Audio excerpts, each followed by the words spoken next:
Right, so here we are for the third marathon session of the day on Worldly Maps. One more to go after this one, and this one, let me share my screen, is going to be on the team topologies, pioneers, settlers, and town planners, and squads, and tribes, and this is going to be, I think, an interesting example of of actually companies who try to use this in practice, and I'm very curious to see the feedback and what you guys think of it. So Simon, what we're going to do is we're going to walk through some of how we do this, or how we try to apply these at Glasswall, and I think Tony is going to pop in a bit, and I think he also done some stuff with cell-based structures, and then we can basically talk about these ideas and how it got implemented and how everything fits together. So cool. So Luke, do you want to do the beginning bit, and then? Yeah, sure. I'll jump. I'll forward the slides from here. Cool. You can drive. Cool. Cool. So welcome everybody. As Dinis said, I'm going to talk for a little bit, but not a lot. I'm just trying to stimulate some thoughts and some ideas, and hoping to have a collaborative session where we can combine some of these topics and evolve these ideas.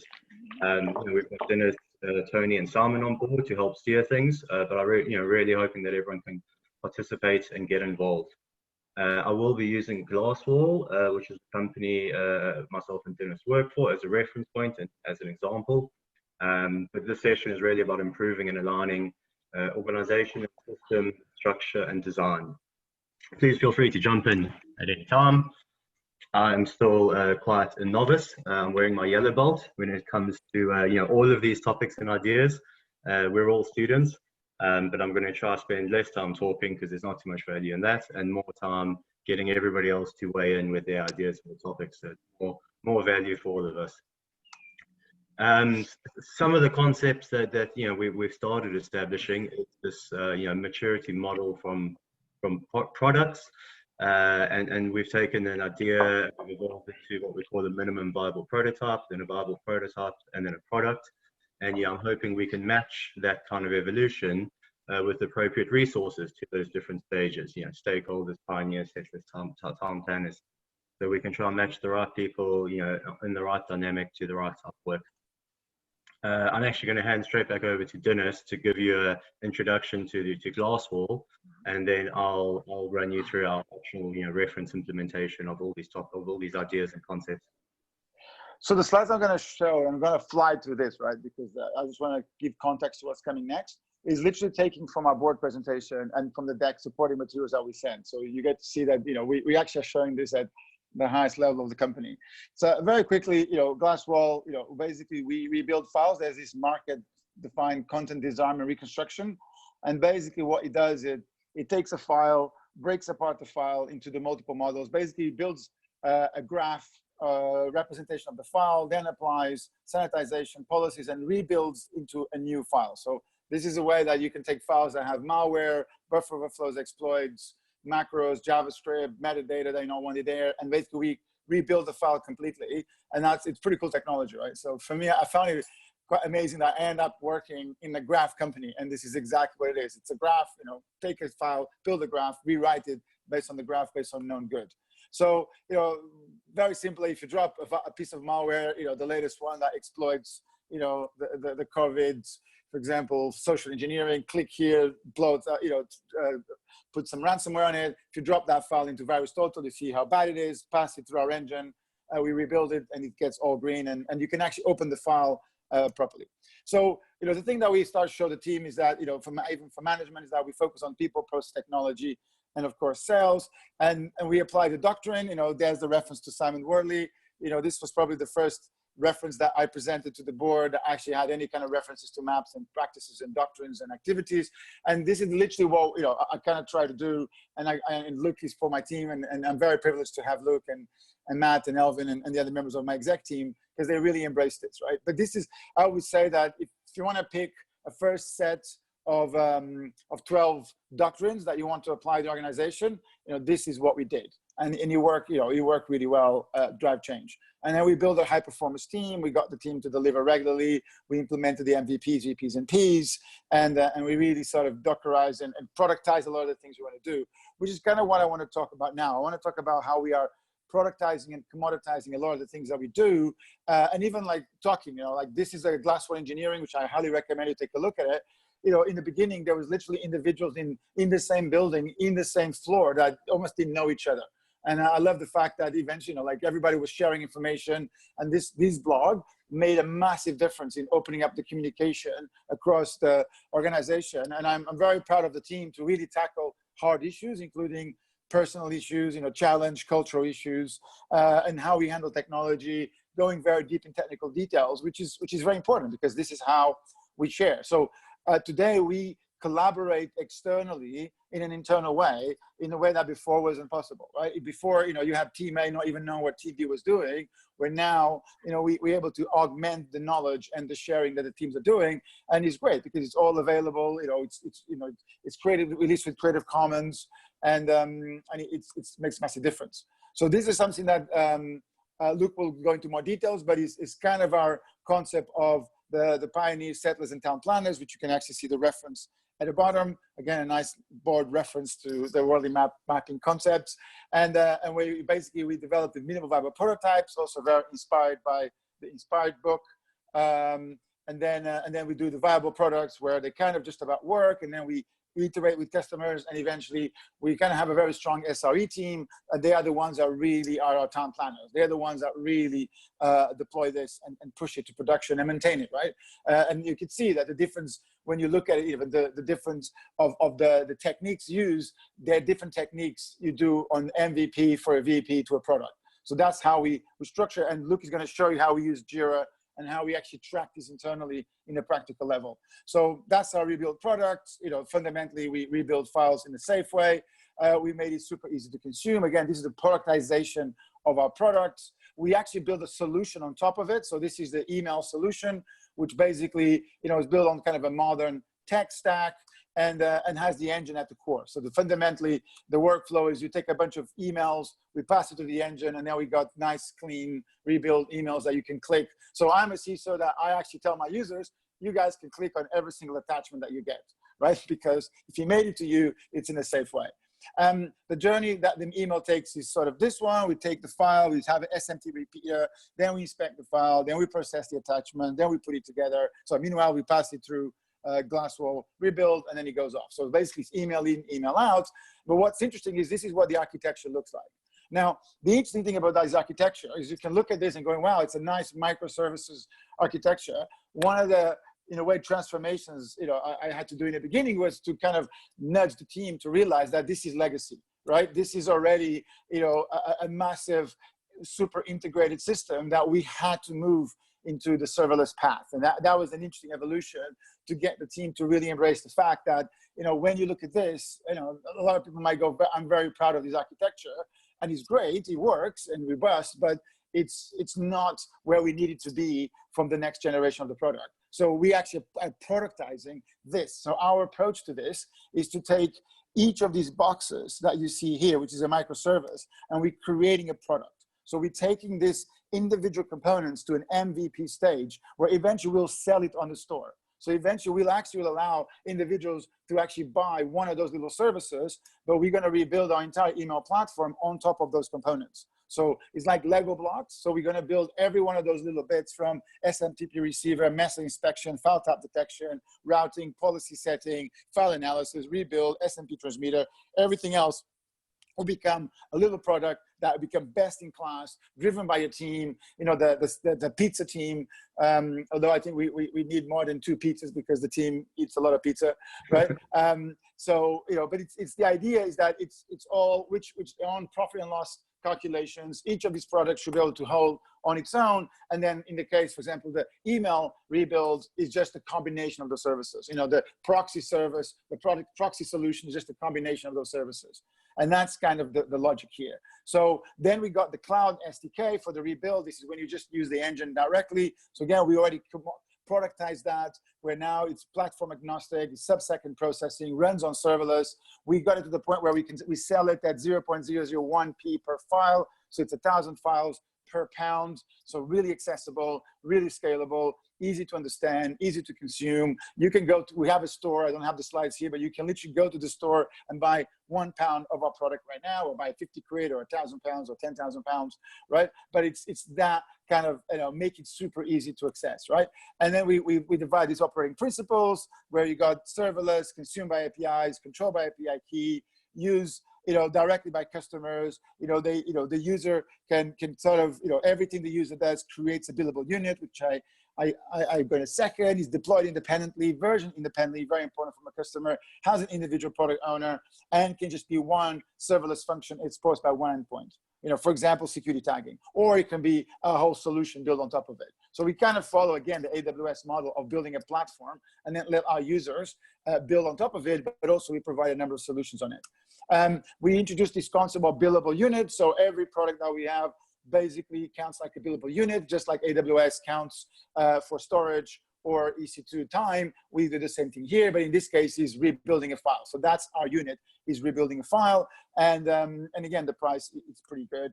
And this is kind of our roadmap. So our roadmap now just becomes a series of products that we are about to launch. And for example, we've launched these ones already, and the next one that's coming along are already on the MVP stages. So if you look at our roadmap, the things that we're launching next are already a combination of certain of the products, but also they are products within itself where they each use each other. So for example, the mass file scan, the website scanner, just all that product needs to do is go to a website, download all the files, that then hands over to the mass file scanner, who hands over to the file rebuild, hands over to the analysis, hands up to the analysis reports, and spit something to the customer. So eventually our product line just becomes a series of mini products, a series of mini things that get created. So you can look at it as this phase one is the things that we're now handing over to our town planners. This is the things that we now want our settlers to working on, because we all got MVPs and our pioneers are working here.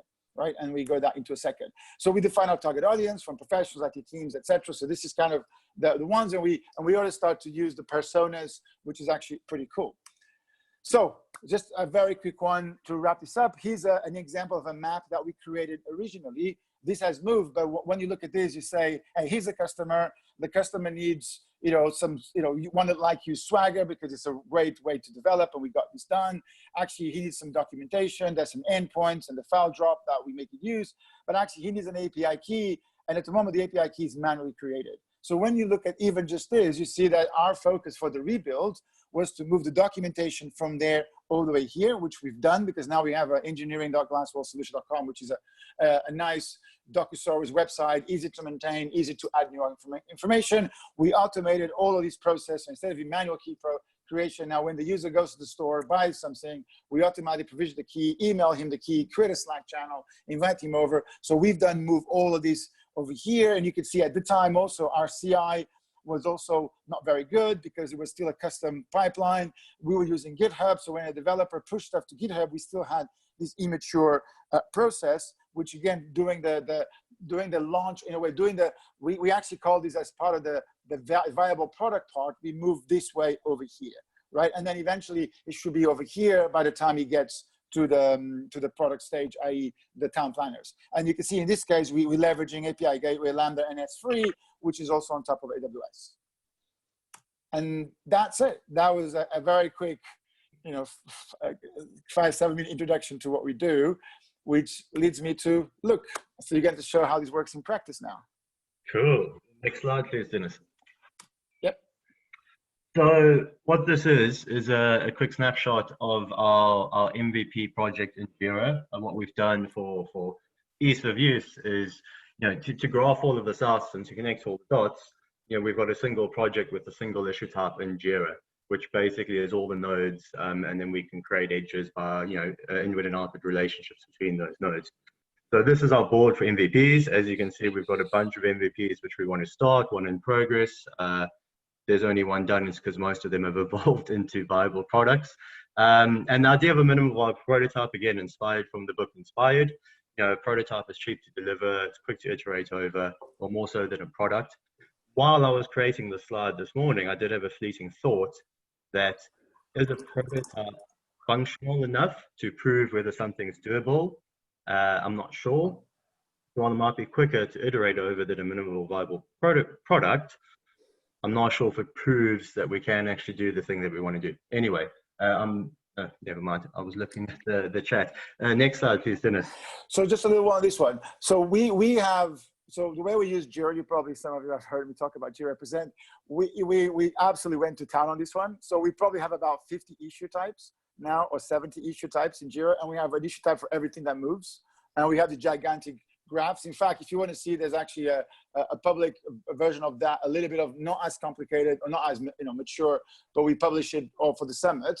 But also in this case, just for the ones who might use Jira, we change the issue type.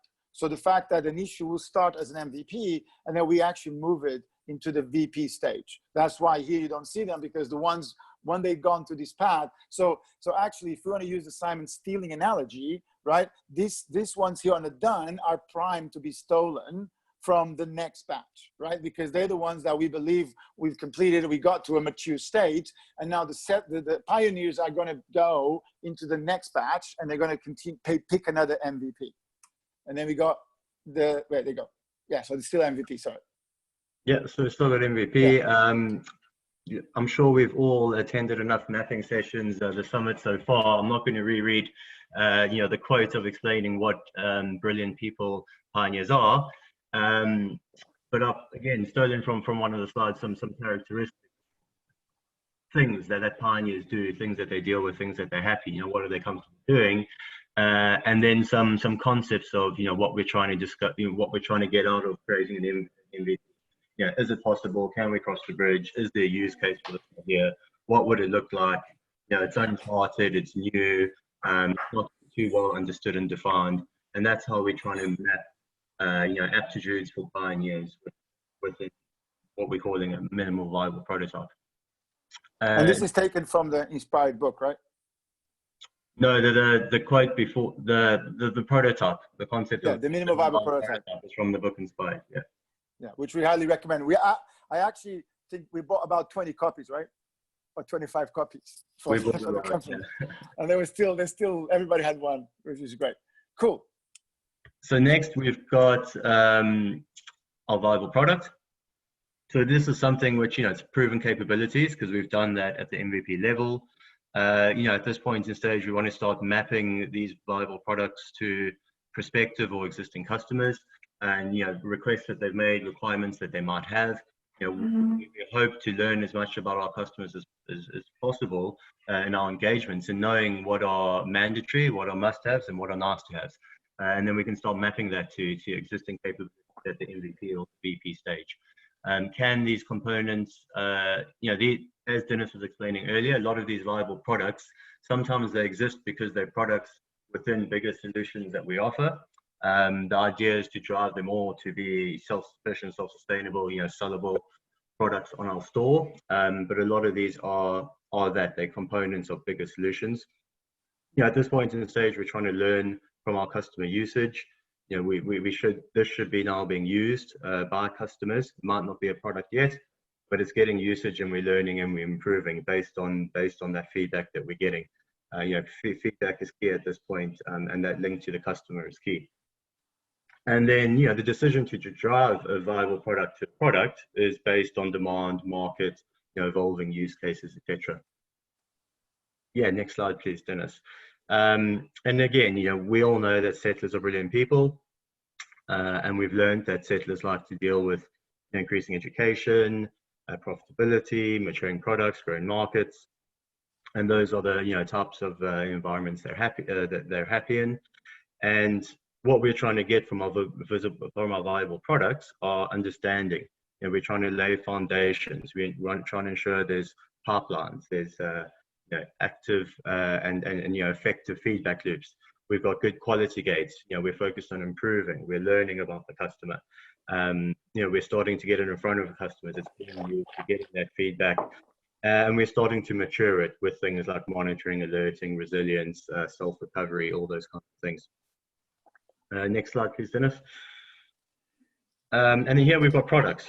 So these, products have established customer bases. They are our main kind of revenue drivers for the company. For example, SaaS products are operated by our SRE team. They have, high mature service level agreements, kind of general availability level quality. They're well documented and they're well understood. Next. And once again, town planners are brilliant people, as we've been learning over the last few days, if we didn't know already.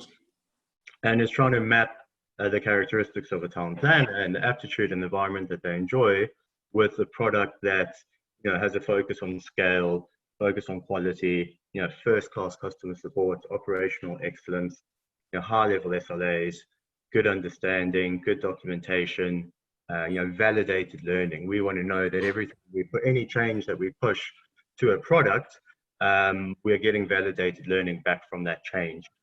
So we're ensuring we're making the right moves, we're doing the right kind of work. Yeah. One of the things that I skip a little bit on that slide that I had initially was that we also having the SRE team, which is basically town planners, to participate in some of the settlers' activities. So they start to almost act as consultants to kind of almost saying, hey, here are the quality bars that you want to jump, but also because they're going to have to pick that up, the more, in a way, the more a viable product is aligned with what the SRE team can support, the faster that product can go to market. And if not, then it means the SRE needs to learn a new capability, and that means that it will take a bit longer to do that. But also, this is the language that we start to communicate with our customers, right? And it's important because sometimes one of the problems you have with the sales crowd is they're very optimistic, and they tend to sometimes optimistically talk about our products. We one of the things we try to create also is a common language so that we can explain to our customers, look, this is the stage of the maturity, this is what's happening. And actually you can already look at our pipeline and you always can see how fast the product will hit production. Because if you don't have something even then an MVP stage, then you're at least 3 months away from having anything. If it's already on viable prototype, a product, now that is actually much closer from you, to actually, you can already touch it and use it, but it's one step away from being a product. Cool. That's an interesting concept, as we'll get to later. The 4 types of teams as classified by the book team Topologies. It would be an interesting discussion on where our SRE team fits as potentially an enabling team or platform team. Where, it's in the product teams, the stream aligned teams' best interest to engage and get that consulting from SRE as soon as possible. That just enhances that flow of their MVP or their VP into the P space. The sooner they engage, the sooner they're thinking about monitoring, alerting, pipelines, test frameworks, all that kind of stuff. And then this is also an interesting concept, because now we've just talked about products being a particular issue type on Jira, as are MVPs and VPs, and we can move or mature or evolve one type to another. We've also introduced the concept of a product variant. For example, our rebuild API product that Dinis was talking about, that, for example, could have an AWS variant, and it could have a Azure function variant, and it could have a public shared variant, and it could have a dedicated customer specific variant.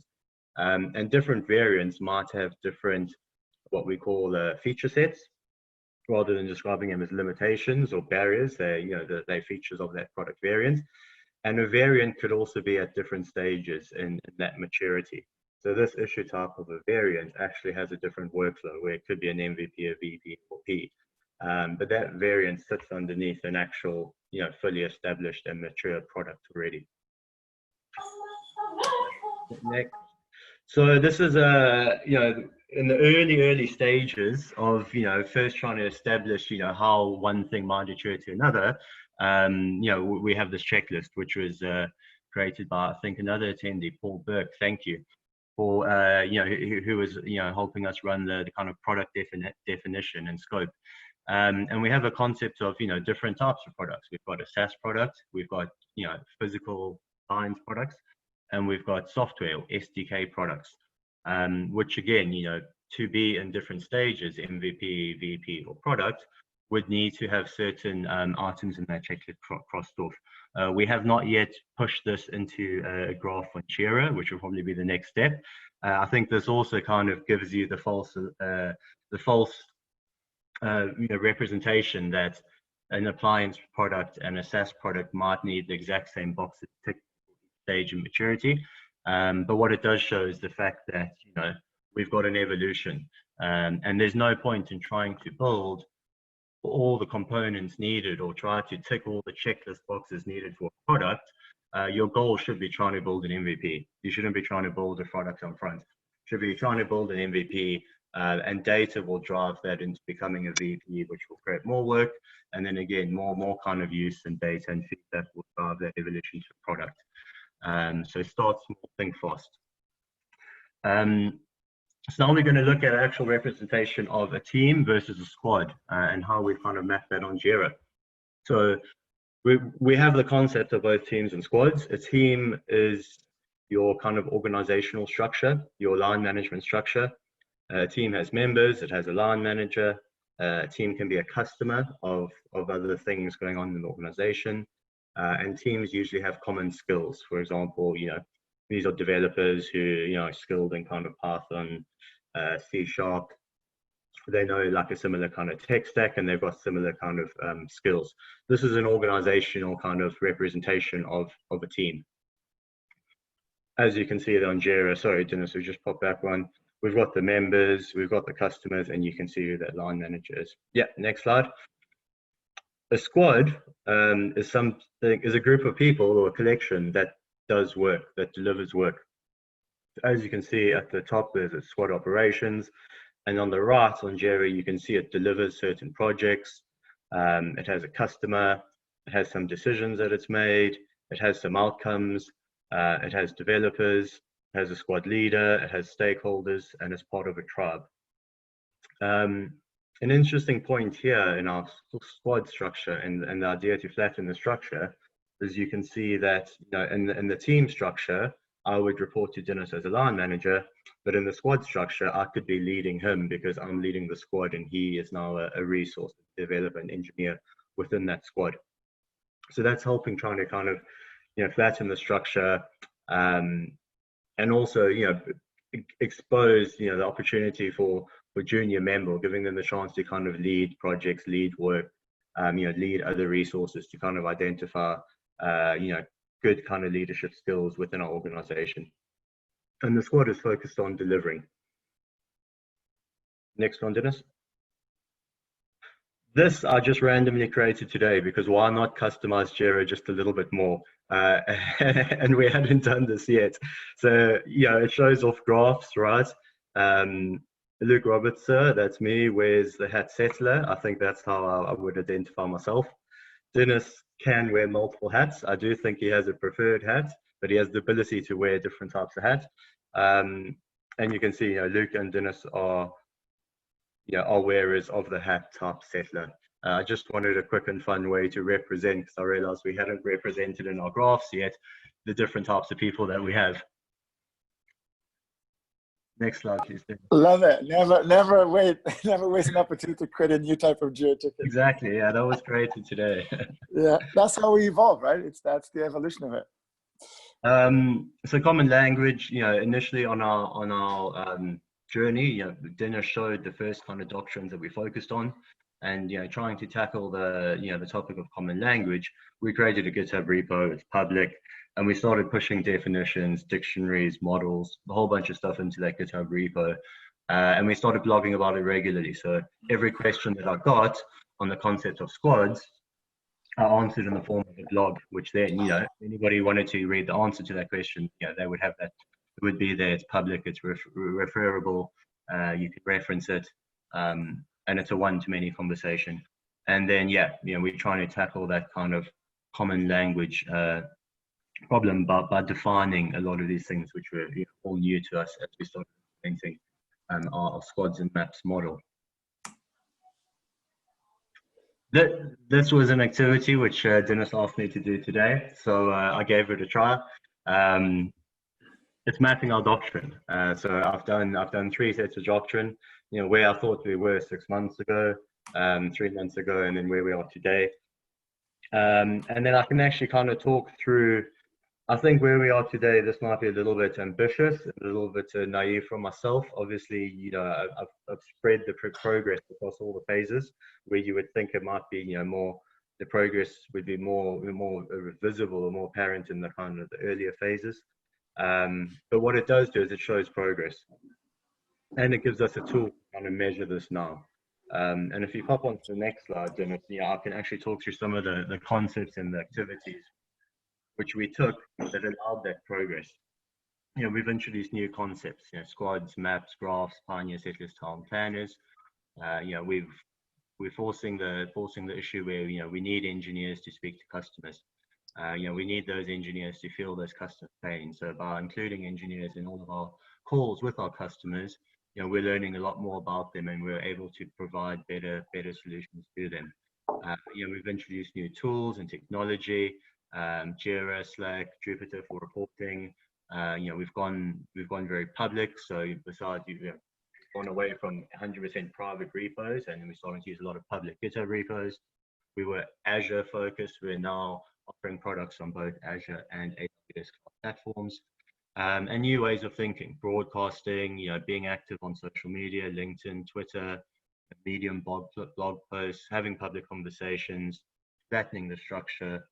Like Dinis said, breaking down the glass walls within glass walls. That was, preventing communication and collaboration for different teams within the organization. Stop over engineering and gold plating. The concept of MVP, VPP. Something needs to be good enough to meet the user's requirements. Something needs to be put in front of the customer to get feedback before you start improving it, driving further engineering and validating the work done. And then using incidents to drive change and improvement. So, the concept of an incident was something new to us. And what it did was it allowed us to kind of swarm and have laser sharp focus on the very particular thing that needed quick action and resolution.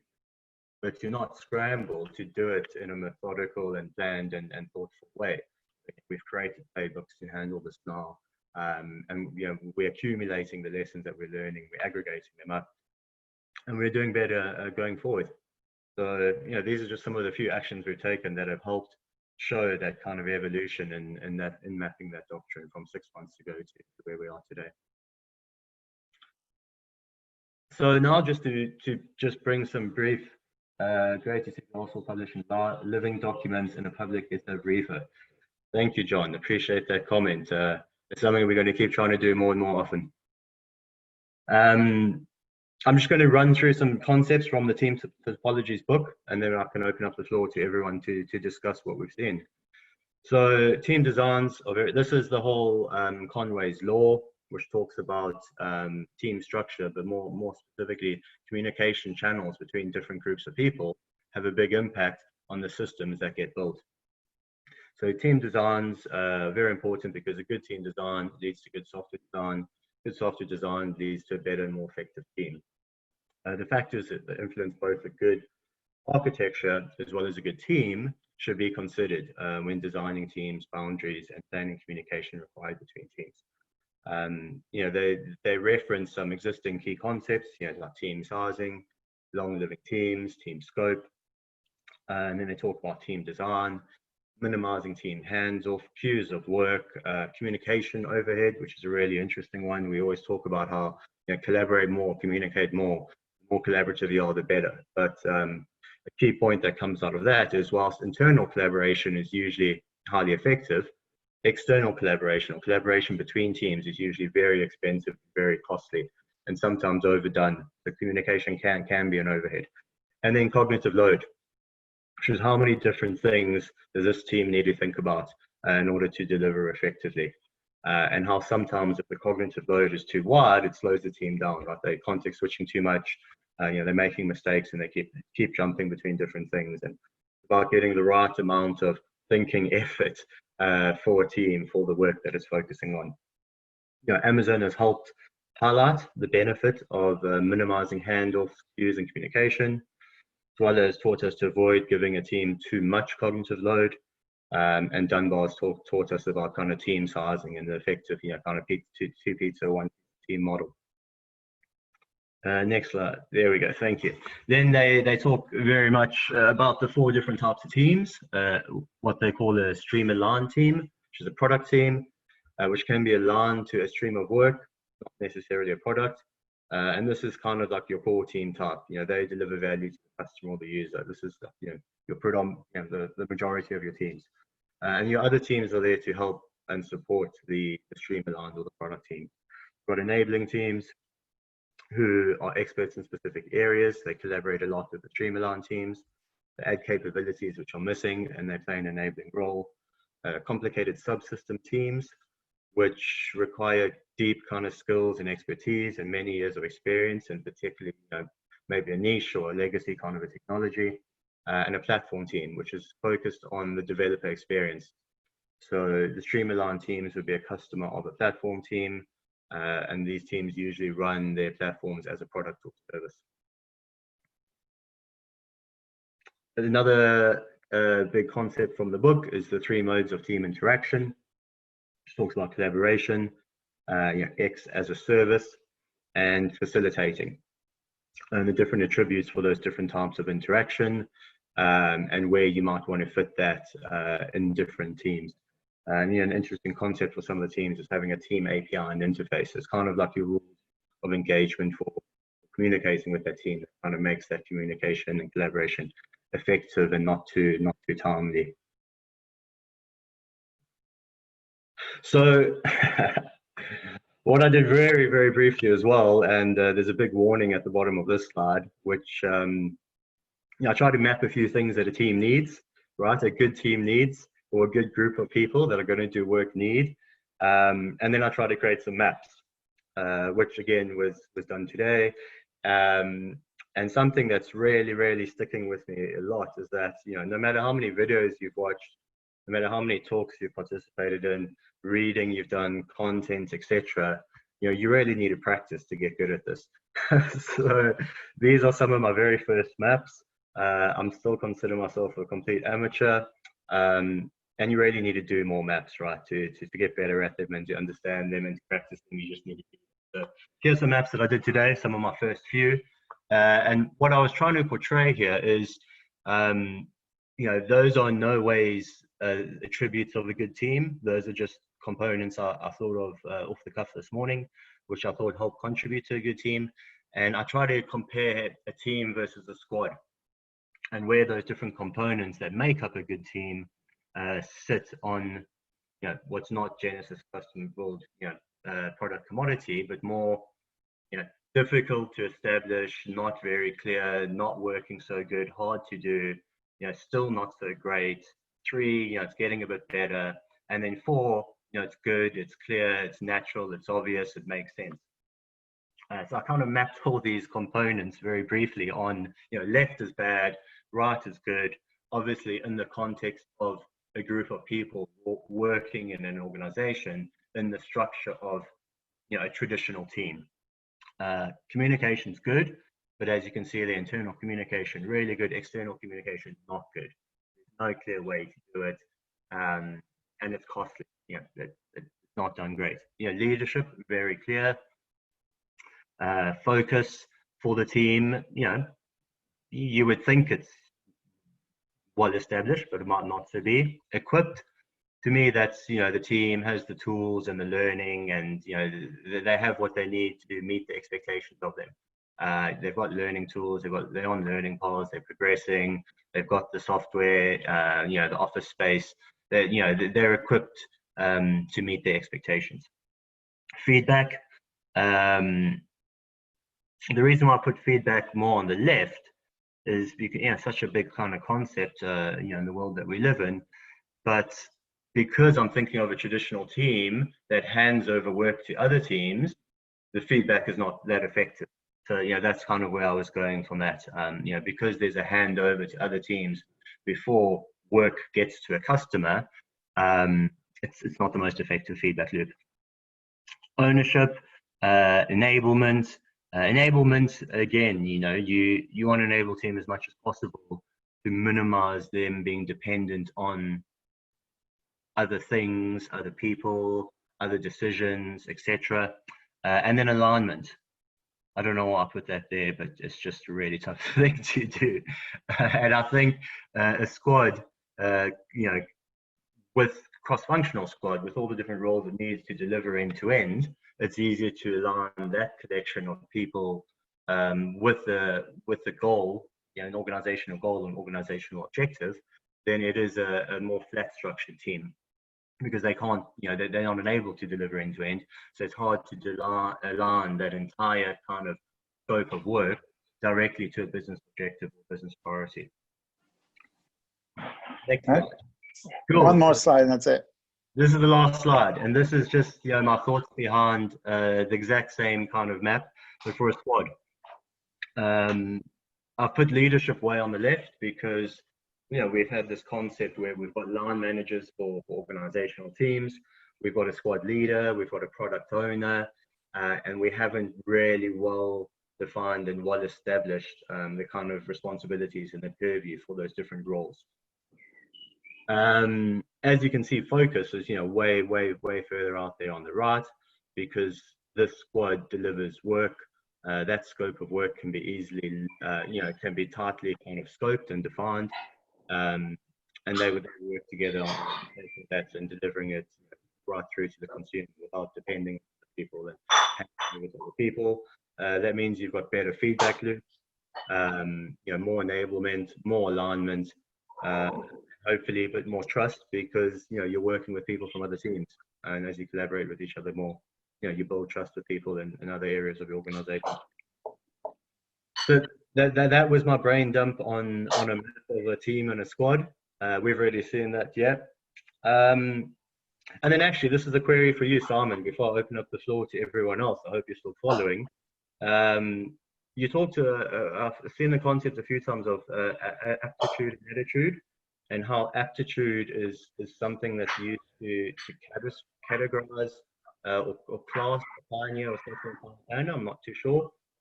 I've had this concept of talent rather than skills. So when we do recruitment, I try to look for talent, and my definition of talent, just stolen from the book First Break All the Rules, is any recurring pattern of thoughts or behavior that can be productively applied to a situation. And I'm wondering if, when categorizing a person as a pioneer or settler or town planner, does aptitude come into that? Is there an overlap with talent? Again, it was just a fleeting thought that I thought I could pick your brains on very quickly. So the answer is yes and no. Do you want me to show you with some slides? Only a few. Okay. Yeah. Well, that's all of the Glass 4 slides done. So yeah, after your slides, we can open up the floor to everyone to feedback on what they've seen. Okay. So if you don't share for a second, how many slides have I got? Very few. Oh, it's like 10. All right. Share PST. You can see that? Yes. Yep. Oh, okay. Right. So this is going back here, 2006. So I was originally organized into the usual silos of, IT, finance, and all the rest of it. And I reorganized the entire company because of all the fights that it was causing. Because I'd implemented cell-based structures and all that sort of stuff. And then I'd split it also into sort of core and dev. And what I realized is there was a missing middle, as I called it, the settlers. So we reorganized into chief pioneer, chief settler, chief town planner. And then we had cell-based units which did the work, and they would be populated with a particular attitude. And then we introduced a system of, and so what would happen is that people would be working on, pioneers would be working on something which is pioneering. The settlers would come and steal it from them by invading that group, and they would start to turn it into the product. And eventually the town planners would steal from them and turn it into the whole utility service. So a couple of things I just want to mention on this. I mean, a pioneer is an attitude. Right, so that's what I'm going to quickly go through. Okay. So, is my pen working? Yes, right, hang on a second. I'm going to have to draw on this a little bit, so sorry about that. Hang on. Right. So, good. And let's pick a color, something sensible. Red. No. Green. Okay. Good, good, good. Right. Sorry, I'm just getting. Right. So each of these, like pioneers, these are what you would call tribes. So what you've got here is a tribe of people with a common attitude. And that common attitude is, for example, God, I am useless at drawing. These people are very good in dealing in the experimental world.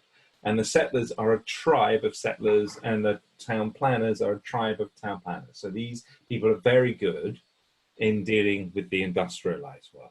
Now that is attitude. You've also got aptitude. So what's happening with aptitude is like this. These group of people here were all, I don't know, finance people. And so they had the aptitude for finance. Some of them were very good in, you know, the more industrialized process space. Some of them were really good at creating entirely new financial models that nobody had thought of. You'd have another, and we, you know, what we would call them would be guilds, okay? So there would be guilds of basically aptitude. So you'd have another group which was aptitude of marketing. And then, you know, up here you might have a aptitude of, well, we'll just put engineering, okay? Yeah, got it. Okay, and so what you'd have is pioneers, engineers, and pioneer town planners. Town planning engineers. Now the interesting thing is that whilst they would have common skill in terms of we're engineering, the town planners were actually closer in attitude, even though they belong to different aptitudes. So if you talk to somebody from marketing, finance, and engineering who were town planners, they were closer in attitude, okay? Even though their aptitude, their skill set was quite far away. So they'd actually work together quite well because they'd have the same sort of ideas about industrialization, even though one would apply it to finance, one had the skill to apply it to marketing, one had the skill to apply to engineer. So often, you know, if you created a team where what you did is you took the same aptitude, so we take engineering, and we took a team and we took an engineer from here and stuck the engineer with somebody who's a pioneering engineer, they would often disagree, okay? So one of the problems, you know, we've experienced this beforehand, is when I first implemented sort of the cell-based structure, I didn't have these concepts in the early days. We didn't do the pioneer settler town planner. So what I would do, I'd have the typical silo. I'd create a team, and that team would contain a random mix of people because I had no way of separating. And so I might get a town planner engineer and say a marketing pioneer, and maybe a pioneer engineer and a settling finance person, okay? And I'd stick them all in a team, okay? And these two would fight like nobody, okay? And of course, these two would fight, and these two would agree, and it was just a mess, just total mess, okay? And so what I realized is that when I had a team, and I actually used so this is a diagram of this is a settler team being invaded by town planners and the town planners moving on. But if you imagine this entire team was just say all town planners, what you'd have in a single team is one of those town planners would be marketing, one would be engineering, one would be say finance or whatever. So you've mixed multiple different aptitudes, but you're trying to keep attitude the same. Yeah. Does that all make sense? Yeah, I think that, yeah, Karen. So what you've got is tribes coming down here, squads are groups of, guilds are groups of people going across. Yeah. And of course, these are what you call squads. Yeah. Okay. And in fact, my friends at Spotify and everything else, when I talk to them about it, So, you know, the bit then they were missing was the attitude bit. I don't know whether they rectified that, but anyway. So this is basically the core fundamental. And the reason why it's a system of theft is because each group wants to hold on for stuff for too long. And so the job of the settlers is to steal from the pioneers and either to turn it into something useful or throw it away. Either way gets the same result of the pioneers moving on. So let me just close this down and go back to this. Right. So when you see this in practice, what you have is a map. And so what the system of theft is doing, can you see the map? Yes. What the system of theft is doing is that evolutionary flow. Okay, so it is driving things from left to right. And what we've got is we've got teams where we group common activities together, as in group by basically, you know, commodities all stuck together. So you need a particular team with an attitude. And there's a couple of other extra bits on this, which is always worth sort of highlighting. Right. When you look at a team like this, let's pick another useless color. There you go. That would do. Right. What you've got is a team 4. And team 4 is has various components or lines going out of team 4 into other teams. Okay? Those really are your interfaces to other teams, and they are what describes the fitness function of the team. I mean, the team itself should operate, you know, should be internally, as long as you've got the right attitude in there, they can structure themselves. They'll probably choose the methods and techniques they're comfortable for dealing with that space, which they specialize in. So they've got all the right aptitudes, as in engineering, finance, marketing, whatever. They've all got the same attitude. They can self-organize as a team. But you manage it through the interfaces, which are actually exposed through the map. And this is what we call a fitness function. Does that make sense? Good, right, okay, super duper. So let me now clear that out. Yeah. All right, so Pioneer Settler Town Planner needs you to have a hope of doing this, is some way of describing the landscape. Now, what you've got, obviously, the Pioneer Settler Town Planners is they have different attitudes, so they deal with different spaces, and they have different skill sets. Different attitudes. You know, they could have, you know, an engineer. You'll get a pioneer engineer, town planner engineer, a pioneer marketing, town planner, marketing, etc. But they all have common characteristics in terms of their attitudes. So this then brings us to doctrine, because it's interesting you put the doctrine chart table up there. This is a slightly modified form which has the different phases, and across the top I put categorizations. This was nicely done by a chap called Steve Perkins. I just slightly modified it. And the point about this doctrine table is, if you think about creating pioneer settlers town planners, well, you've got to have a common language that these teams can communicate. And you've got to be able to understand the landscape, because you're going to have to break it down into small components. So you're going to have to know the details, and you're going to have to think about small teams.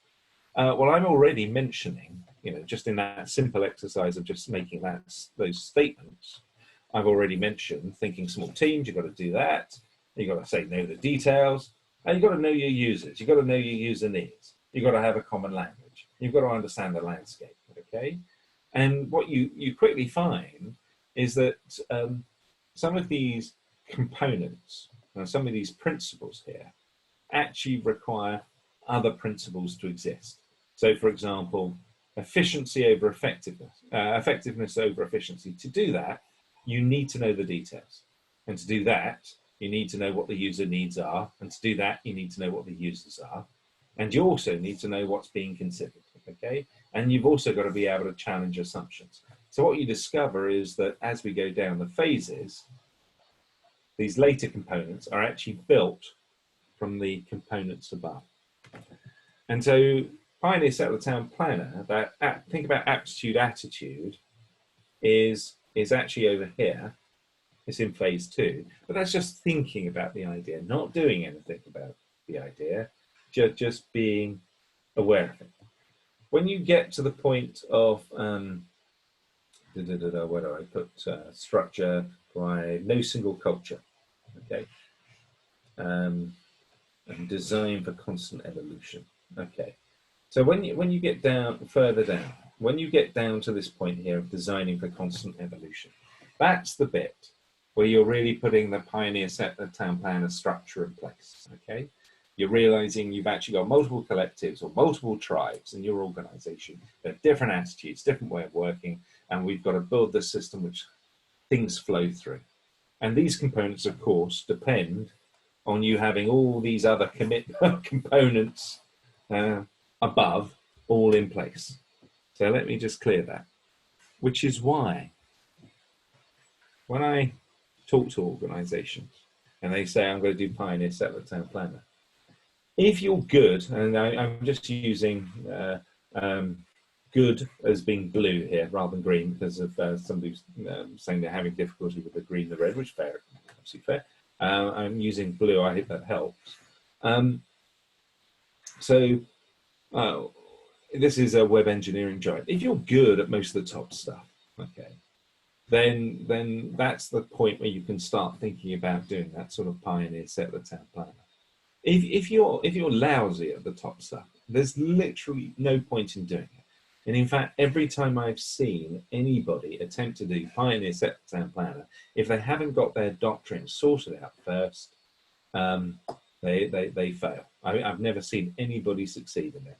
And people get quite annoyed by that because often they want to use organizational change as a way of making their organization better. And what I'm saying to them is, no, you don't.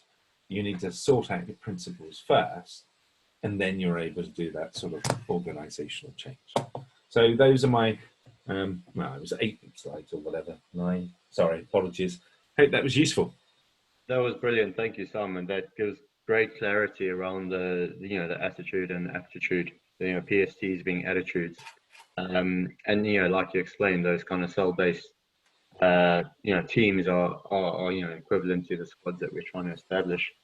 Where would you, as you were talking about the guild being the common aptitude and the categorization being the attitude, where we said there's a guild, there's a tribe, and a cell-based team. Where would you put kind of a normal team, like a line manager with a bunch of reports? Isn't that wonderful? Isn't that wonderful? Is it another slide? No, I should have put that slide on, but you know when I showed the map and I talked about the interfaces, okay, and how it's a fitness function. Okay? Yeah. The question you want to ask is, who's managing those teams then? Yeah. Because the teams are self-managing inside, but somebody must be managing, or at least observing or monitoring, the performance and output of the team. They're not interfering with the team, but from the outside. Well, that's where you get into a very hierarchical management structure. And then this is the bit that drives people, because people say, so we're not going to need hierarchy. No, you really, really do.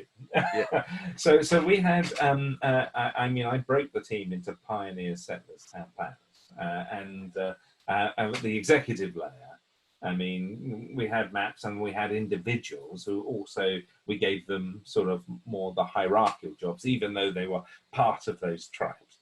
But it's very much a case of you will still need a management structure on top of those cells and those maps. So does the management structure sit on top of a cell, which is cross-functional, or on top of a common aptitude? So we had attitudes, as in chief pioneer, chief settler, chief planner. I didn't have a CIO anymore. I didn't have a CFO, etc. I had a chief pioneer, chief settler, chief town planner. Chief attitude, Okay, so that is how we structured and organized ourselves in that way. Now, we still had functions to do in terms of payroll, and I had the finance, accounting, and the groups involved in marketing and board reporting and all those And so we had teams whose job it was, and they were in charge of that, their particular space. And often, internally they would organise, but we have somebody appointed to look after the team. Okay, so I did, my chief Stuart was my chief town planner. He also doubled as, so he was in charge of the town planning side, as in he was the representative of the tribe of town planners, but he also was a finance person. And so he also ran managed the teams that were involved in the financial operations of the company as well. So he acted as the CFO in that way. Makes sense. Thank you, Simon. Does that make sense? Yeah, perfect. Thank you. Tony, I think you had some slides or an implementation that you wanted to share. Just to tell you, it's so the other thing I did with this is back in 2006. Of course, I had built wonderful new offices built and blah, things like that. It's beautiful. But I'd also distributed everybody. So I said to people, you can go live anywhere in the world. So we'd done all this bring your own device stuff long before, but I distributed the entire team all around the world. Well, I didn't deliberately, I had an office. So I had various people, lived on a mountain in South Korea. My Stuart, who was the chief town planner, who was also basically acting as the financial controller, he decided to go and live in South Africa. So he was down in South Africa. The chief what was it? James was doing the chief pioneer. I think he went off to Canada. So one of the other things that happens as well, you start to realize, even back in 2006, that sort of time, that you didn't need to have people physically at a place. You could actually distribute. Now, the problem is we were owned by a parent company who were very silo-based and very not this structure and didn't map. And so the idea that we just scrapped these organizational structures and implemented this thing, and the town planner was also the financial controller and was now in South Africa, caused political schisms. It was like, what have you done to the, and it worked. It was fantastic, but oh my gosh, it was, and there were very interesting moments. Sorry, I'll shut up now. I'm guessing Stuart moved to Cape Town, right? No, he was at, he moved to Johannesburg. Oh, interesting choice. Well, no, that's where he was from. Okay. Hey guys, I have one question about this, and I want to bring it down to the individual's level. When you're looking at any individual, you tend to see tendencies towards, being a pioneer or a town planner, or you're saying not, Simon. Oh, I cannot tell you how important it is to let people decide what they are for themselves, and most importantly, to let them change their mind. Okay, I cannot tell you how important. I have seen people try and use things like Myers-Briggs, which is a horrible, it's a joke. It's worse than astrology. I mean, it's got less scientific validity than that. And they've tried to use this. I mean, God knows why Myers-Briggs still exists. I mean, it's a joke in the world of psychology. But they've tried to apply it to the structure and try to pigeonhole people. Be very, very careful with that pathway. Sorry to interrupt, but it's like a red flag, and apologies. Yeah, it wasn't really about kind of pigeonholing people, but I was more curious what you think influences people more, for want of a better way of describing it, their nature or the nurture that they've had that kind of drives them towards certain. So I'm a geneticist, and I heavily worked in the field when friends of mine were involved in setting up the Sanger Center, which we went from this idea of Lamarckism and epigenetics to suddenly the sequence was everything. And of course, we've gone full circle now and gone back.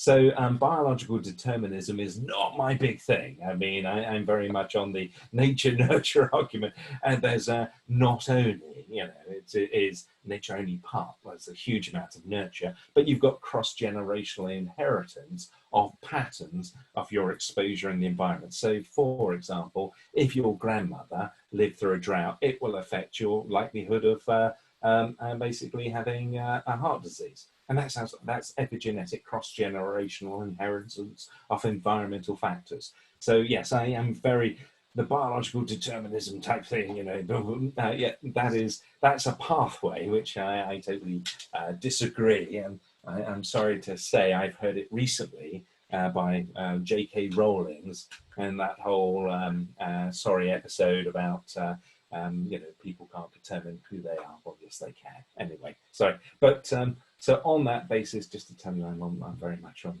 the nature, nurture. It's a big balance and heavy amount of nurture. Gotcha. Thank you. Pleasure.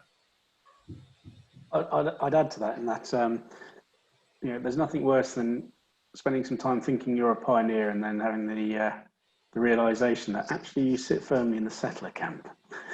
I know a number of people have done that. But you've got to come up. Yes. You've got to decide. I can think of something worse. Is somebody else telling you, oh, you're one of those, you're that. No, you've got to let people decide and give people the freedom to change as well. How did you come to that realization, Tony? By truly understanding what was going on and what it actually meant to be in the different attitudes, and then thinking about what I do and how I work and stuff, and then think, because I was basically thinking, yeah, I keep coming up with all this other stuff, these new things, blah blah blah, and then realized actually no, I was taking kernels or ideas from other people, and yeah, okay, I might have been mashing them together in new ways, but ultimately I was still standing on the backs of giants. So that's how I realized I was a settler.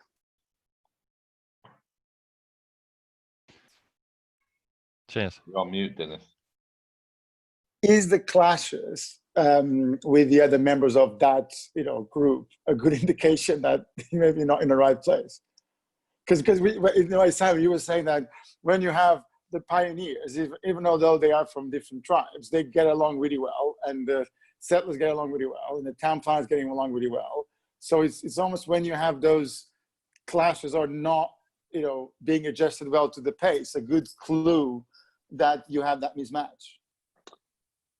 So just to answer that, I mean, pioneers and the town planners often have quite very, very different attitudes and can crash. And obviously, and settlers act as almost like the glue between. Okay, so there's something really interesting here, because the reason why I can talk about this is I've made so many mistakes. I've made all the mistakes. I've got it all wrong all the time, because I kept on fiddling and making disasters.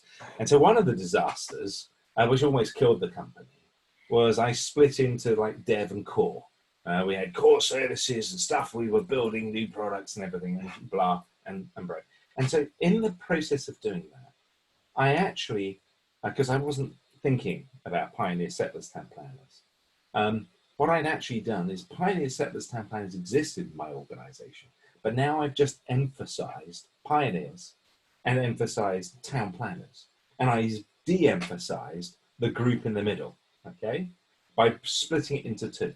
And which is why All Out Warfare almost broke, and it was like total destruction. Which is why when 10 years later or whatever, Gartner came up with bimodal. That's why I wrote those articles. Okay, you're obviously never tried it yourself, because I can tell you where it's going to go, and it's a nightmare. And I occasionally, some of their marquee customers, I occasionally talk to them, and they say, "Oh, we gave up on that," because I would love to hear from somebody still today saying bimodal works, because it just leads to fights. But there we are. Anyway, I'll shut up. Sorry, I talk too much. Avi was trying to raise his hand. No, I was clapping. Oh, right, sorry. Especially on the JK stuff. Yeah. Cool. Well, so I'll make a a quick canter through some stuff I've been working on for a number of years, and to be honest, I haven't done anything with it for a while because I've just been too busy. But what I am going to do is because I've already put it under Creative Commons, and I did share it once with Dinis a couple of years ago, and then may have started the snowball that is Dinis and Wardley mapping. Yes, he did. And and I'm going to put it out there on a public Google document so that people can comment on it, and we'll see if we can get the rest of it sorted. Anyway, so I'll take a quick canter. So let me see if I can share. Now, Tony was the first guy who mentioned Worldly Maps to me at the cafe in West London. So it was definitely one of those moments like, what is this? This sounds amazing.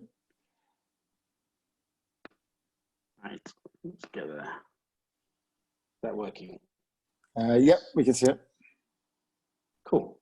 Does that work? Giant thumbs. Right. Cool. Okay, so as I intimated, it's draft. Like I said there, it's so draft I haven't completed it, but it is under Creative Commons. And I'm not going to lie, like I said, I'm a settler. I stand on the backs of giants. So I took details around agile working and autonomous teams to the Spotify squads, tribes, guilds and chapters, planners, settlers and pioneers, settlers and town planners, and I just sort of mashed it all together, and a bunch of other stuff, but in the context of security organizations. So some of the rules, and rules written by Simon a while back, which I sort of took is, these work quite well. So, for cell-based organizations, the rules are, all work is defined by fitness functions. It's done by small cells or teams or squads. Each with its own fitness function has total autonomy. All interaction through interfaces, and this is all the stuff that Simon's already talked about. Now, Tony, can you present it? Sorry, could you present just to make it a little bit bigger? Oh, sorry, I thought that had moved. I was going through it on my own one, and I thought it had been moved. I thought it was moving. Sorry. Tony, it is moving. I think Denise's request is, can you put it in presentation mode so it's full screen? Yeah. Oh, I thought I had.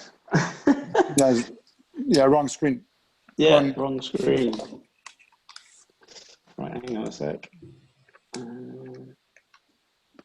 If not, doesn't matter, but it just makes it a bit easier. Hang on a sec. I'll do it again. I thought I had the right screen. It doesn't really give you a lot of.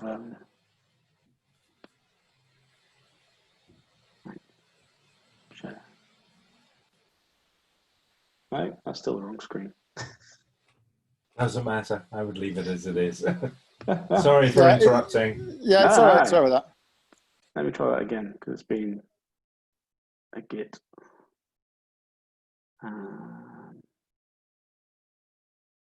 It's that one. There we go. How's that? Yep. Yay. Yay! Yes, there we go. Sorry, totally mucked that up. So here. Why is that not working? Oh, there we go. So fitness function rules all work as I went through. Fitness functions, small cells, iterations through interfaces acting as the boundaries, so interaction. Tribe is logical grouping of more than one cell. Has an executive responsible. The executive in charge of the unit is responsible for measuring, defining, refining the fitness functions. As cells become too big, or the squads become too big, they're subdivided into new squads within the tribe, and each squad can have their own fitness functions. And as a tribe becomes too big, it is subdivided into new tribes, each with its own executive and fitness functions. This is all stuff that are massively nicked from Simon. So obviously with Agile, you've got autonomous squads, cross-functionals, they work to a mission, and then the squad gets redistributed once that mission's been fulfilled. It should be limited to between 4 and 8 people, the 2 pizza rule, as it were. Again, this is around easy management, etc. Keeps things fairly smooth. Objectives of these sort of teams is to promote teamwork, collaboration, and innovation, while giving teams members ownership and sense of enablement by them being autonomous. Obviously, you get roles within there. So you have the squad lead, Scrum Master, Agile Coach, whichever the methodologies you're busy using. You have a product owner who represents the stakeholders and prioritizes the work, and whether it's the backlog, ice boxes, etc. And then obviously the team members, the other members within there. Then you have additions, which are technical experts who get drafted in as and when they need specific people. So it might be a specific, or it might be security, etc. Then obviously you have chapters and guilds. So obviously you have the outer line, which is the tribe. That's got within it your squads, and then across the squads and across even tribes as well, you have guilds, which could be interest groups. And for this purpose, I've got chapters, which are where it's not the attitude that's the same, it's the aptitude. So in this sense, they could be developers, could be one chapter. Technical architects could be another chapter. UX specialists, another chapter.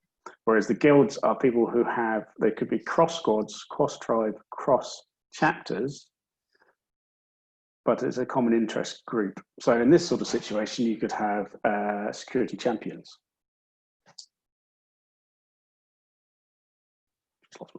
So there we go. So, as I said, a tribe is a collection of squads that share a common theme and use shared services with other tribes. And then you will have a tribe lead whose job it is to look after them.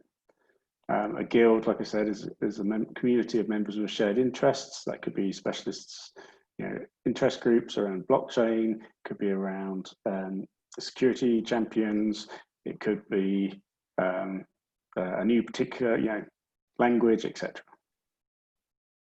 And they meet occasionally, discuss and present to each other, etc. It's almost a sub-community. So building security into an agile organization. So you could have a central security squad, again, for the autonomous cross-functional team. So you've got operational security, information risk managers, security architects, AppSec, pen testers, audit, etc. And that central security squad could then support other development squads and other tribes,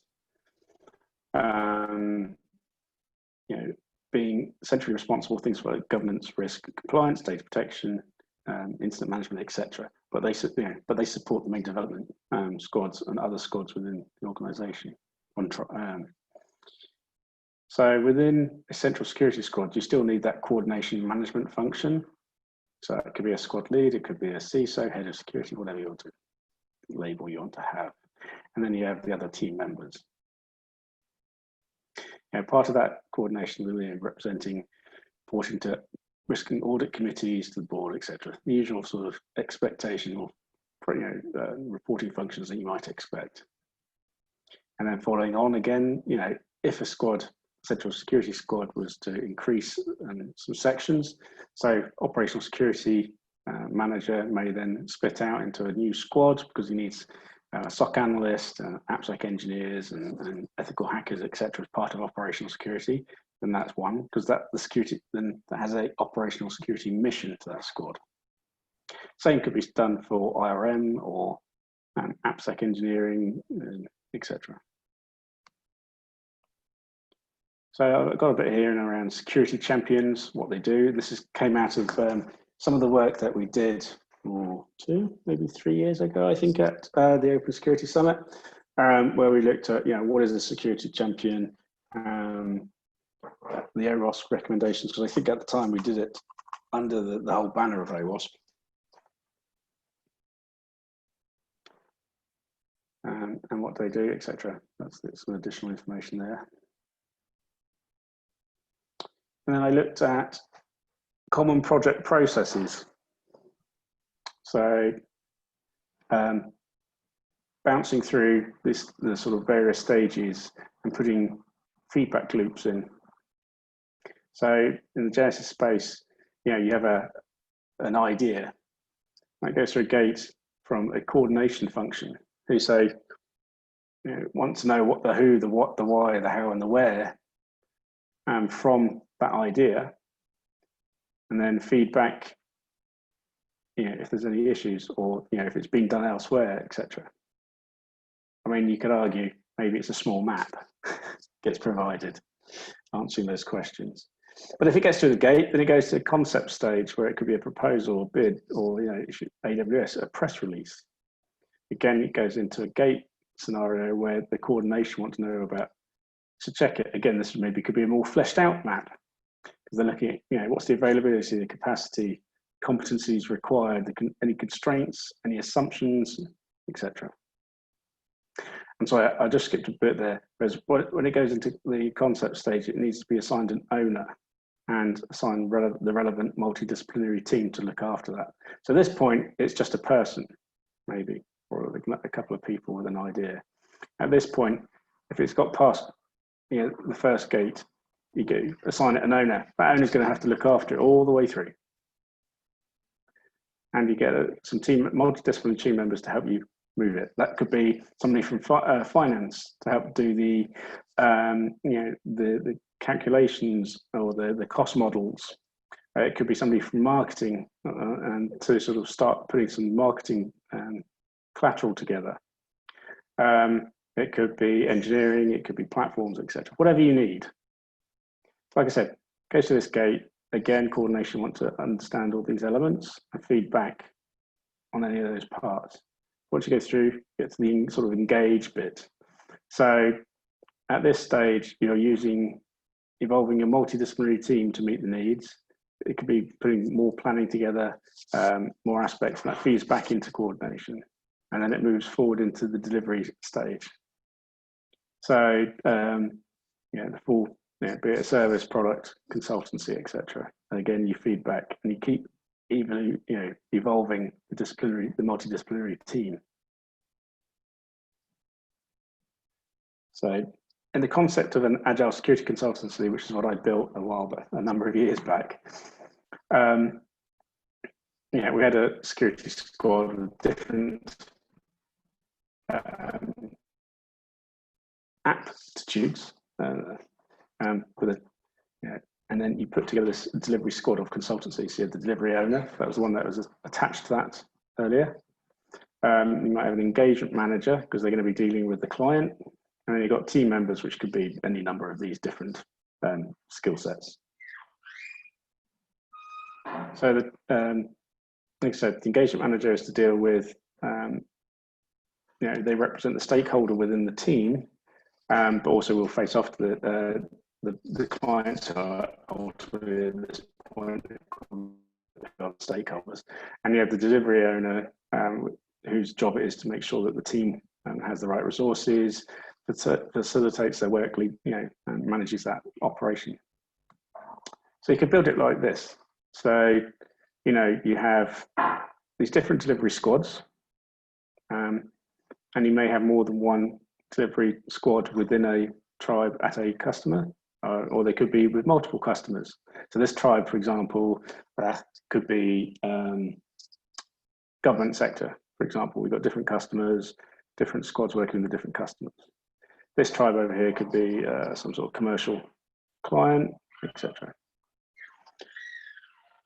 Then you've got the shared services, which is basically the delivery of common components to the customers. And that could be, I know, maybe consultative tools or processes, etc. And that's maintained by a tribe whose job it is to maintain those services, develop those services, etc.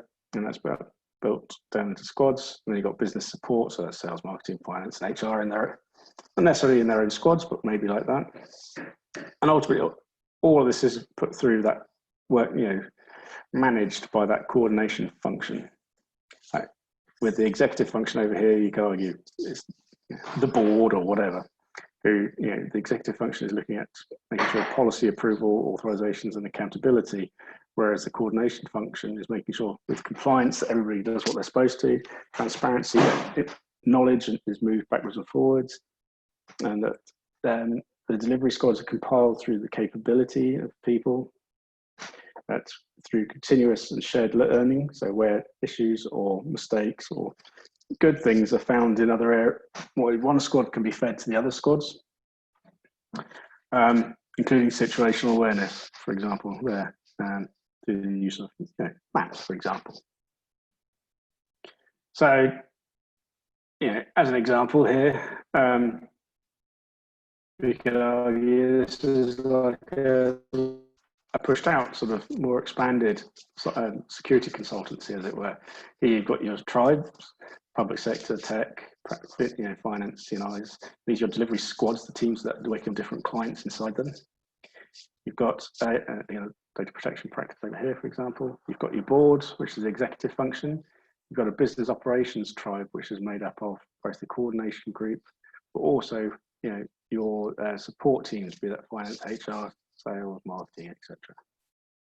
And then if you're delivering, as well as consultancy, you've also got products or tools or services that you're providing, both to support these squads. So maybe you've got tools that your delivery, your consultants use, be it particular spreadsheets, be it an actual online tool, be it whatever they're using. Their delivery is managed in this tribe over here by squads that look after the development of tools, the delivery of services, etc. And that's sort of like how you can sort of start building those different cells inside that. Like I said, that's the board's function, executive function, and then the operations squad or compliance, coordination, whatever you want to call them. Sorry, not compliance, but coordination. This is where the people that take requests from squads, advising them on new components or other things that other squads are doing, common services that might be used, new projects, etc. Making sure that spend and billing, etc. are correct. That's your learning function, continuous discovery, dissemination of examples of good practice and common solutions. Doing it in an iterative manner, understanding the landscape with each request and how, mapping it, etc. And when common services, or where in fact this is a classic point of where you get common service points. The coordination group can start understanding, okay, we've got more than, so you've got more than one squad. A couple of squads now need a tool for doing, vendor risk management. Okay, at the moment there's a couple of spreadsheets, but we've got, there's quite a number of our squads now wanting to do this thing. So maybe that's a common service or tool that can be identified, and then that need or that requirement can be pushed out to the common services squad who can then develop it. That's just an example of how to use the coordination function for that. So like I said, using security chapters in this sort of sense, where you've got your different coordination or management chapters, operational security chapters, information risk chapters, architecture, etc. Each squad may or may not have these aptitudes or skill sets or talent, but ultimately there should be each chapter should have a lead. In my security consultancy, we had people that basically were assigned to be sort of lead on that chapter. So for example, I led on security architecture. And basically it was my job to line manage the people within my chapter. So I didn't affect or interrupt with what they did on their day-to-day delivery as part of the squad. However, I could mentor them, their grades could be set, professional development could be managed, etc.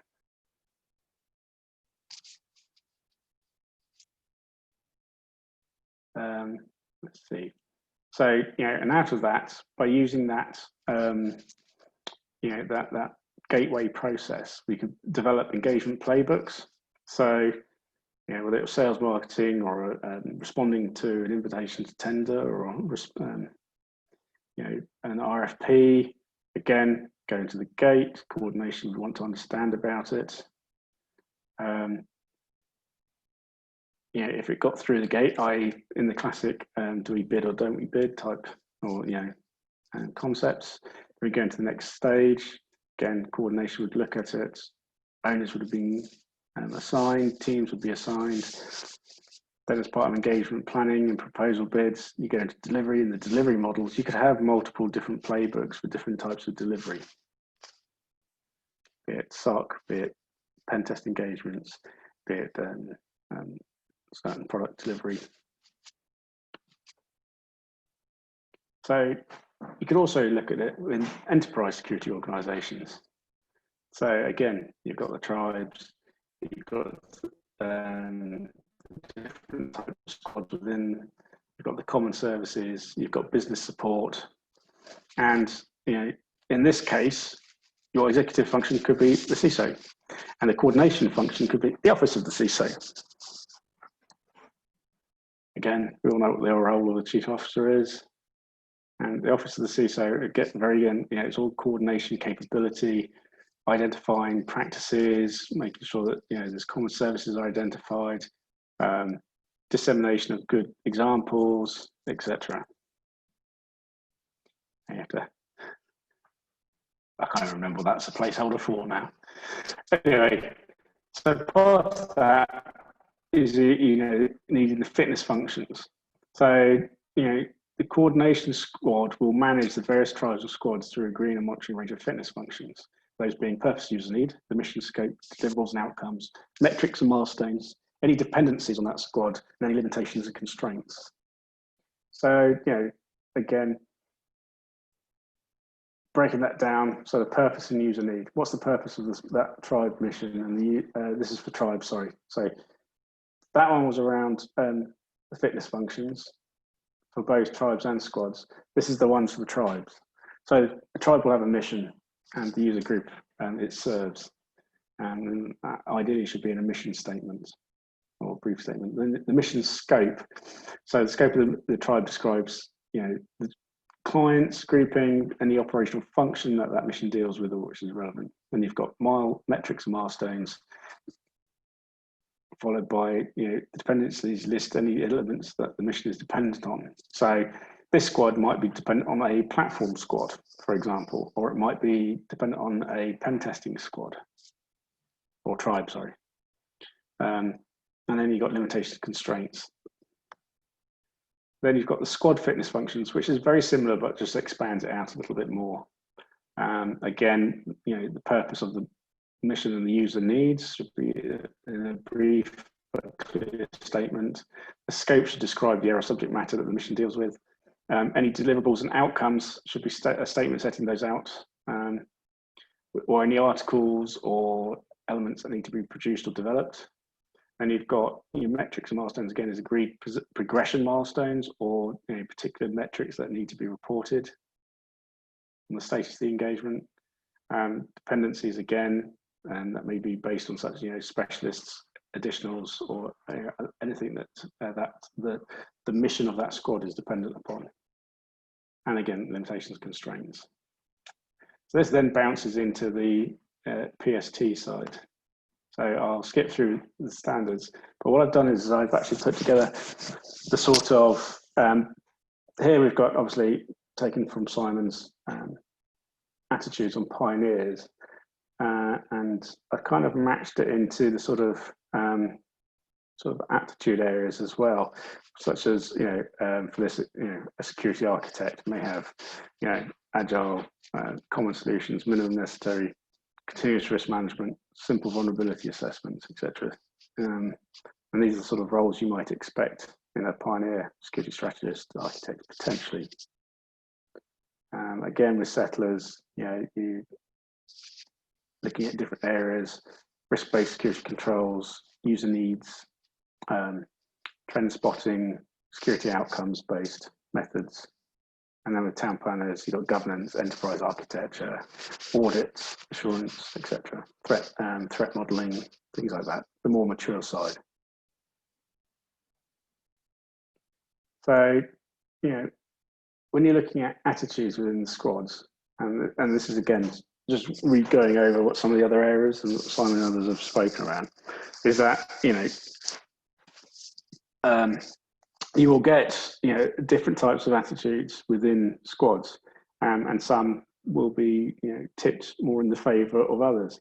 So for a startup, highly likely to be comprised of pioneers, you know, whereas an agile, you know, small to medium enterprise maybe, you know, have a mix of settlers and pioneers, and then as the, you know, organisations change, or different types of organisations, you may have different scales or different groupings. So a scaling company, you know, will have settlers, but you know, you'll have a number of town planners in there just because you have to, you know, through finance or others. You know, as you scale, you have to put in things like, you know, those more defined standards, and then you get in the industrial enterprise space where, you know, the likes of ITIL and everything like that is very much geared around sort of town planners. And you can almost sort of put that over time. So attitudes required by companies or squads over time as things change. You know, a start will morph into a scaling unicorn, into an, you know, an enterprise, or, you know, a digital project, you know, in security transformations, etc. That, you know, as things, they always move and they always evolve, and the people that compile that will have to, you know, will change over time, because, you know, this is why you get quite a lot of what people, serial startup or serial entrepreneurs. They'll do this, they'll be in here for a bit, and they've got no interest in this, so they're, you know, they'll sell it. some enterprise will take it on, and then they'll come back over here and start again.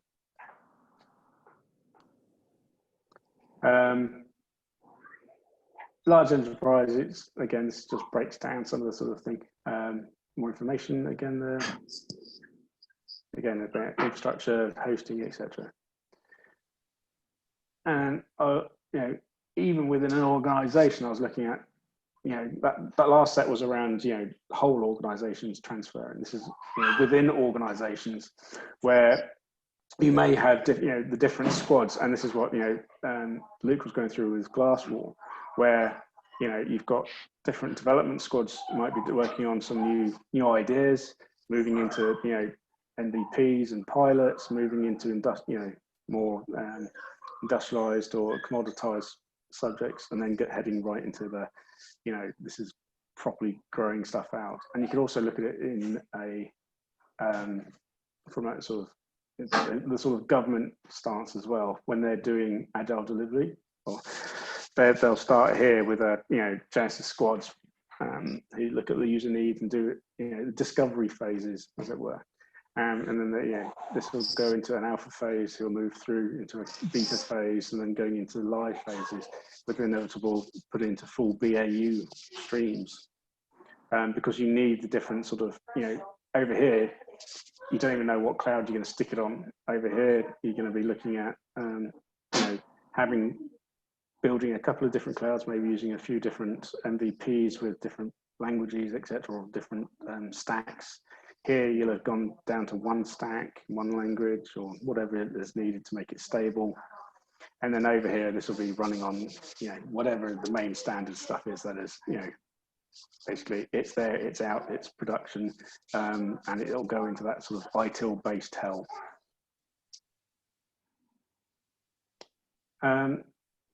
So security aptitudes and attitudes within the different types of squads. So, you know, you've got the, I was looking at the different types of people who might be involved here. Probably in Genesis, you're not really going to have much in the way of security. Maybe a security champion, because, yeah, they'll be throwing around ideas, doing things. But then as it moves into the custom, you probably get, you know, the things you have to start involving, getting some, you know, pen testing from an ethical hacker. It may be, you know, some information risk management, you know, assessments and things start coming in. You know, as you start taking a bit more responsibility, you've got customer data in there, or personal data, etc. So you have to start doing some of these other aspects. Whereas over here you didn't. That was just ideas, MVPs without real data or any major risk. And then as it goes into the product, you're going to start having to bring in some more of these mature aspects, from SecOps to operational security management, etc. Like I said, so and this also will be at time. Once you got out, the Genesis squad has gone through their gate, and it's now going to, the idea is actually going to work. So they start expanding it and improving it. The different roles of development will increase. So yeah, products. Again, it's a different mix. Maybe a few town planners in there. Mature security services, etc. And obviously, in the industrial space, this is where you bring in the whole ITIL. Advanced programs, etc. And this is something I sort of put together, and as you can see, there's some blank spaces, so it still needs work, and that's looking at the attitudes of pioneers, settlers, and town planners within security, and then looking at security functions, or security chapters, if you will. So looking at things like information risk, security architecture, and then looking at the different sort of processes, different sort of methods, etc. So, best practice and patterns to using, town planners will be using things like TOGAF, etc. Technical design authorities, etc. Whereas, in the pioneer space, it's going to be very much around principles and stories. Application security will be around security user stories, MVPs, and as it scales, you'll be start doing security epics, bringing a lot more external requirements in that may be put upon you, such as PCI DSS or etc. And then town planners are looking into that, like I said, very much the mature industrialized space where it's defined security requirements, etc. And similar with tools, you could look at security testing, automated tools, continuous testing, moving through into multi-level testing, pen testing, into integrated SOC, red teaming, etc. This still needs work, and which is why we've got these blank spaces here. And I've got like down here development, the sort of development phases you might expect: discovery through to alpha, beta through to live through to legacy. And you're doing pilots and MVPs, scaling, maturing, and industrialization. Again, still work in progress. So looking at those security functions and the sort of grades. I was looking at that because obviously I was building I had a consultancy, and we were looking at delivering those sort of teams into clients, etc. So different groups, and people like badges for some reason. So in the different spaces, we were looking at the different functional grades, etc. So I'm just looking out the window because the heavens have opened. Wow. This is just a lot of blank stuff that still needs working on. So it's taking that attitudes and aptitudes, and then with the security team missions and expanding it out. And then this just goes into continuous risk management and a whole bunch of other bits, not necessarily related to this. I'm just going to do a quick check, see if there's anything else after this bit that might be worth it. Just give me a second. Not really at the moment, anyway. Thoughts, anyone? Please feel free.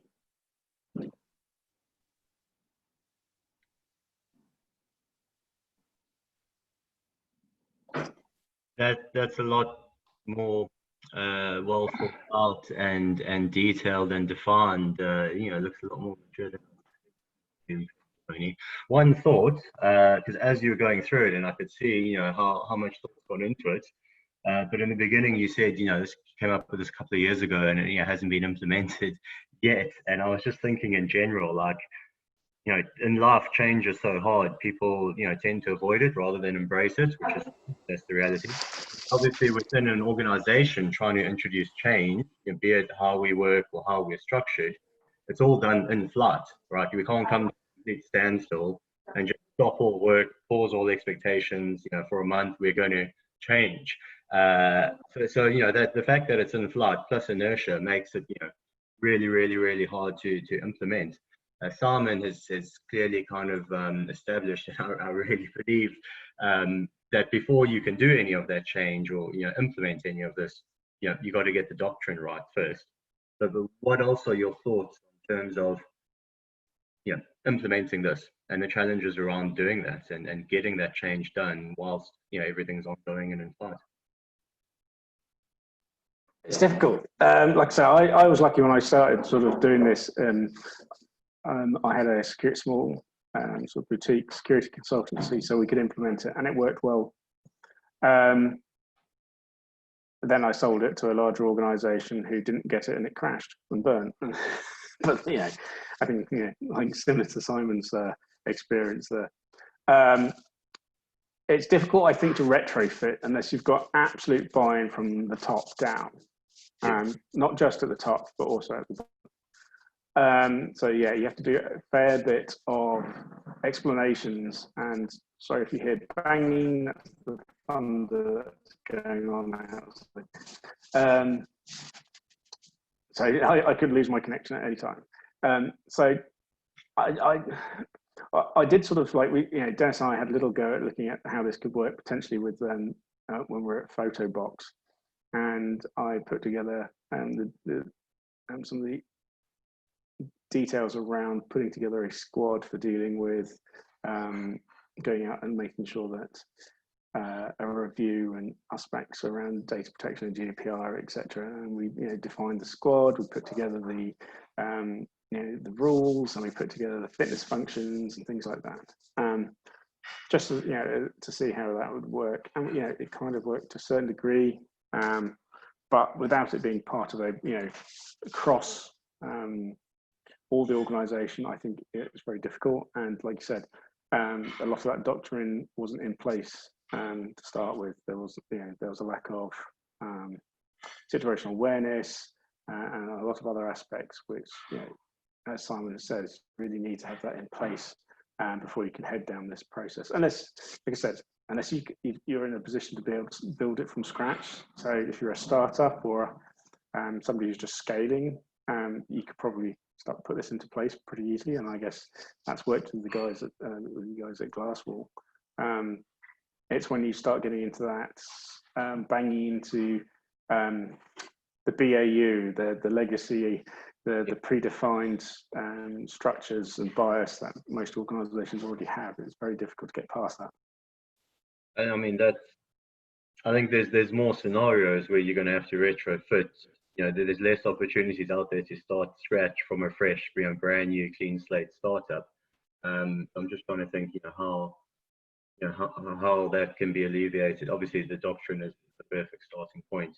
And that's why I said you could also do it as a security function within an organisation. So I guess you could construct it because. Okay. Yeah, so start it within a small area of the organisation, then big bang. Yeah, for example. If anybody wants to work with me on this, I will publish the Google link to this document, and I welcome people's comments and ideas. Well, this is the moment, man. We published as part of the summit.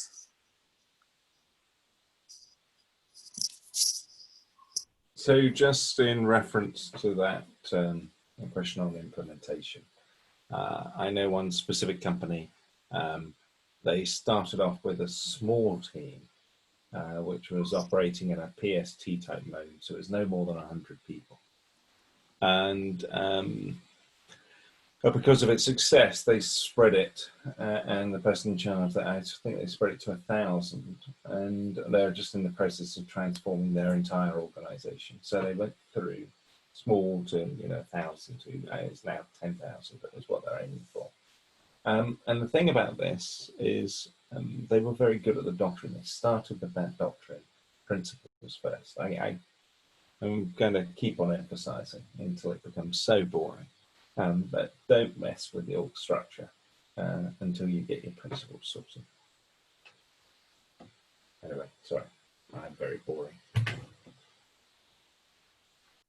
No, the repetition is needed. Thank you, Simon. And I guess from the stuff that we present originally, from your point of view, what's kind of our next steps?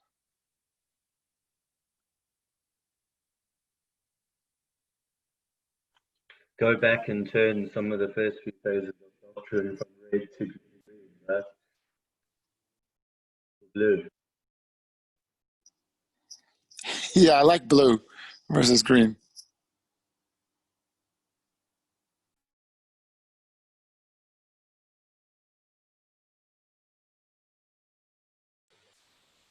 Thank you.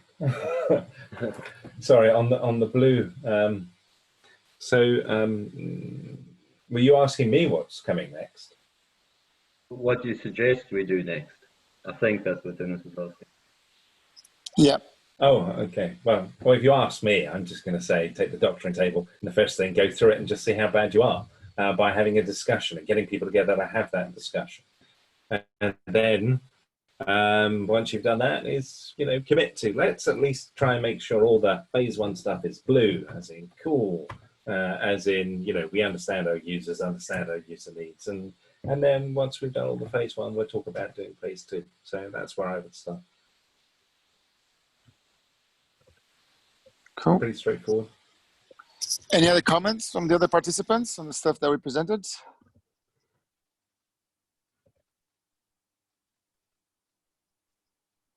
Or questions? So I'm just going to say thank you for presenting the glass wall stuff. That's really good.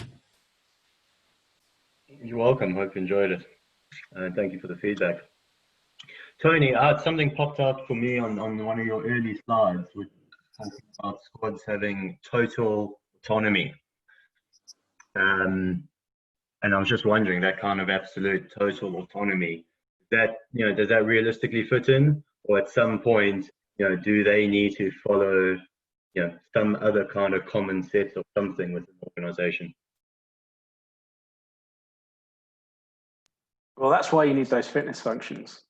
So you've got the mission statements, you've got the scope, you've got dependencies, you've got metrics and reporting. Those are all the elements that then give you the guide ropes, the box that the team or the squad can work in. And that could include, obviously the metrics and reporting is what flows up and to management, etc.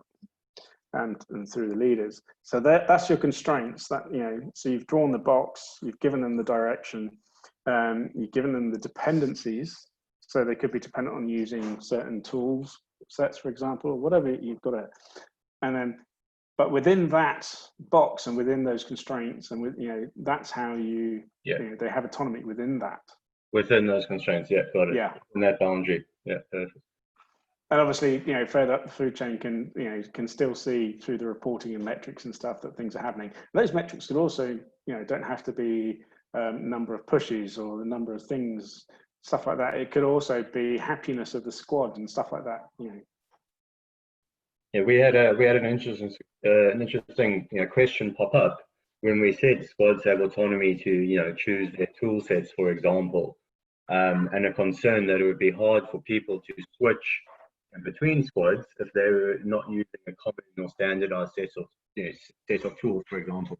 But we like the idea of being squads being able to choose, because we would think the best thing would bubble up to the top. So the path of least resistance, the better path will emerge as the path that other squads will then start following, kind of thing. But then you also have at different stages. So if you've got a squad of pioneers, in the Genesis space, give them the autonomy to play with whatever they want, because that's how the good ideas come. But when it moves through into the next, the custom and stage or product staging, the settlers are going to start, standardizing things to make it better, to make it more stable, etc. And therefore, you can start bringing in, the maybe defined, okay, instead of just go use whatever you want, it could be a case of, okay, we've got these 3 different stacks we're going to be using in this space. Choose one, because they've all been, the libraries have been assured, the technology's been proven, etc. And then obviously by the time that gets into the industrialized space and is the domain of the town planners, you're probably going to be on one defined stack, etc. Yeah, that was our thought as well. Along with that. Yeah, I mean, if you look at again, it's that whole methods, agile, running around, using whatever, through into lean, standardizing things, making it more efficient and stable, through to town planners in the industrialized space where your, industrialization and, in the lean, in the Six Sigma where you're reducing waste and getting things, running at super speed or super scale, should I say. So again, it's a bit like that, using the right methodology could be also about using the right tool set. And that's one of those security sort of area, bits I showed earlier, which was around, with the different attitudes, but for different security functions. So, Agile, Scrum, moving through into Lean Prince, through into Six Sigma and ITIL, or using security principles and stories, user stories, to best practice and patterns through to Structure and TOGAF. These are all these evolutionary things. Use the right thing in the right place. The right time. Yep. It's all context specific, right? The whole world. Yeah. Hi, Loki, it's Greg. There was one of the things when your comments that made me remind of, it's like when you were putting your maps up and about the squad-based model of where you put leadership, because that kind of was, I thought, was a really interesting point for some of the discussions that we kind of had around having a leader within the squad. Of, does that become self-appointed? Do you actually try to do that? Because fundamentally, the leadership of the squad can make a big difference on the performance of how that squad operates. And we know in certain areas of our organisation, you don't necessarily have, we have some good leaders, but in some areas that, it's not as strong, or in fact quite weak. So that kind of becomes one of the, I think, is one of the challenges, to make sure that there's a good leader for that squad. Yeah, and that's why I kind of put down there's almost two leadership elements in those squads. Like I said, one's the sort of, I put down sort of, not really sort of person that looks after the squad. Their responsibility is to make sure the squad has the right equipment, the right aspects, the tools, the health of the squad, etc. And it's their leadership is around making the squad work, making that team function. And then you've got the other leader, as it were, which is like the product owner. And they're there to represent the outside, be it the client, be it stakeholders, be it other aspects or other squads within the organization, other functions, etc. And their job is then to go, well, this is the priority for this work, this is the priority for this work. So, they've got different aspects. One is business geared, one is the squad geared. So I wouldn't say there's a leader. I'd say there's two leadership strands that have for different reasons. So one of the questions we had originally, remember, was that this idea that do we need managers? So it was quite interesting. We actually are presenting these ideas, and actually I had a couple of managers that their team members went to them and said, look, we still want managers, we still want you, right? Which is quite good, right? from a leadership point of view. And I remember saying, look, you actually need very strong leaders, right? You actually need very good managers, actually. So not leaders, you need very good managers. Because actually with this change, the ability to manage and to focus and to, provide those things is super important. But it was interesting, that was one of the interesting side effects of the team initiative was like, well, if you distribute everything, then, we need no managers, right, on this thing. And I think one of the things I realized was that you need the two mixes. You need, I think, a very hierarchical structure to keep, the teams in place. And then you introduce the mesh of the multi-cross functional teams and the kind of thing. We did squads, and then, now we're getting to the point where we're doing the pioneers, settlers, and town planners. And that seems to work quite well. And I think that the other interesting aspect of it was also it's the fact that it's because of the fact that quite often the squads are quite short-lived. it provides learning opportunities for those potential leaders that you can kind of say, okay, you can give them one of those roles and whatever you're actually doing, and say, actually, because we think this somebody could actually do this, and it gives you a chance to actually see how effective they are at leading. In a fairly low risk, hopefully a fairly low risk context. Yeah, I just want to, ideally, you want your squads, your cells, to be very, very long-lived, not short-lived. So basically what you're doing is the stuff flows through them, okay? Yeah. So you've got a squad of like settlers, and then they move on as, you know, as a group to that new area, as in they take a new thing, because the thing they were doing is taken from them. But ideally, you want those teams to work and stay together for as long as possible.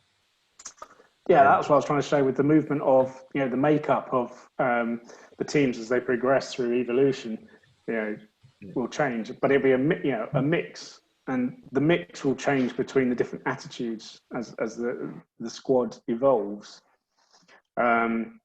Like say, as it goes, through the more sort of from Genesis and custom into production, like Simon says, you're going to lose the pioneers. They want to go off and do the next thing. Whereas, the settlers are more likely to sort of stay around.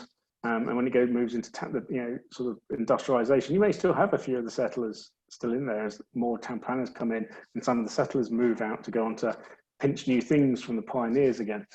And it's that constant evolution. But Team Cobra as a squad should technically still stay there all the way through and whatever it's looking after, because you should have ownership throughout.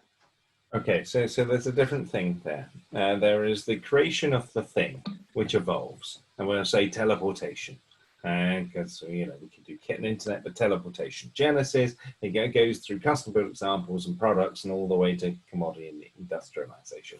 So you start off with the pioneers, and we'll call them Team A. That's the first letter. There we are, Team A.